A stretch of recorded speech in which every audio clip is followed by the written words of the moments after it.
Hello viewers, আসসালামু আলাইকুম। আপনারা কেমন আছেন? আশা করি ভালো আছেন। আল্লাহর রহমতে আমিও ভালো আছি। আজকে একটি নতুন ইবোসেট নিয়ে আপনাদের সামনে হাজির হয়েছি। আজকের ভিডিওতে থাকছে ভিউয়ার্স, আজকের বিষয় থাকছে আপনারা খুব সহজেই হোয়াটসঅ্যাপে আপনার কাঙ্ক্ষিত লেখাগুলি বোল্ড বা ইটালিক আকারে করতে পারবেন।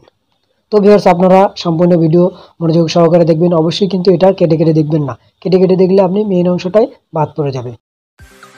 ভিউয়ার্স, আমার স্ক্রিনে দেখুন এনামুল 60,000 প্লাস 20,000, ইসরাফিল 60,000 প্লাস 15,000, কিন্তু দেখা যাচ্ছে এনামুল লেখাটা কিন্তু বোল্ড এবং বাকি সংখ্যাগুলো কিন্তু এখানে আছে কিন্তু নর্মাল। কিন্তু এই বোল্ড, ইসরাফিল, জুয়েল, সোহাগ, তানভীর, সালাম কীভাবে হলো, আজকের বিষয়টা থাকছে এটা যে আপনি যে কোনো লেখাকে কীভাবে বোল্ড আকারে করবেন, এই বিষয়টা আপনার মাঝে আমি শেয়ার করব। তো to bold text before after the text, ঠিক আছে। প্রথমে কি করতে হবে, সর্বপ্রথম আমাকে স্টার লিখতে হবে। স্টার দিয়ে আমি লিখব ম্যাক্সওয়েল, দেন আবার সে স্টার দিতে হবে, ঠিক আছে, মানে প্রথমে এবং শেষে, ঠিক আছে, বিফোর অ্যান্ড এন্ড, এটা মনে রাখতে হবে।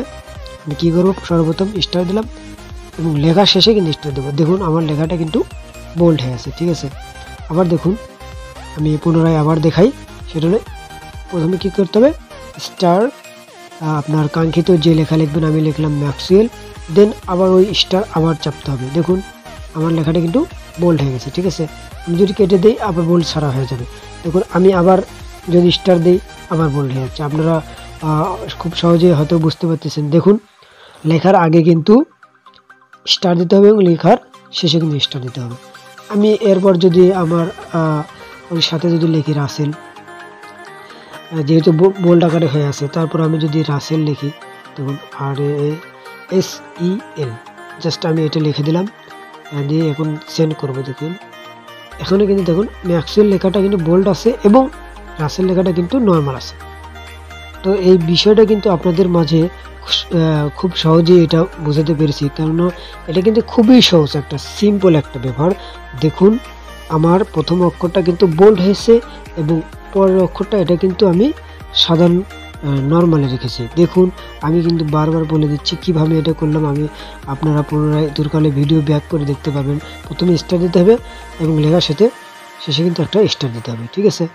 এখন দেখা যাচ্ছে আমি আরেকটা জিনিস দেখবো, সেটা হলো to italic text before and after the text. দেখুন এখন আমি যদি ইটালিক করতে চাই, যেমন আমার মাইনাসের মতো একটা নিচের দিকে আছে, এটা এই সংখ্যাটা তুলতে হবে, এরপর আমি লিখবো ম্যাক্সওয়েল, দেন আবার ওই সংখ্যাটা আবার দেবো। দেখুন আমার লেখা কিন্তু ইটালিক হয়ে আছে। দেখুন লেখাটা কিন্তু নর্মাল থেকে ইটালিক হচ্ছে, এটা আপনারা দেখতে পাচ্ছেন।